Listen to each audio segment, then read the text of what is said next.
how to change refresh rate on Mac. Hello everyone, welcome to our channel and let's see how we can do it.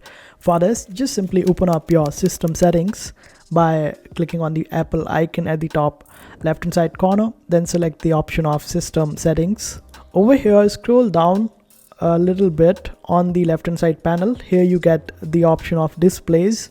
Select it, and if you have the external display in your Mac, then you would be able to select it and change the refresh rate. You won't be able to change the refresh rate for the built-in display since it is not available for the built-in display.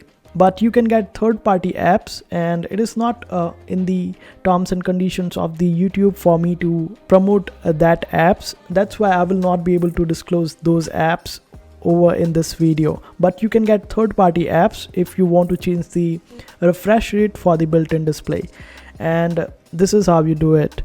I hope this video was helpful. Make sure to hit that like button and also subscribe to our channel for more helpful videos.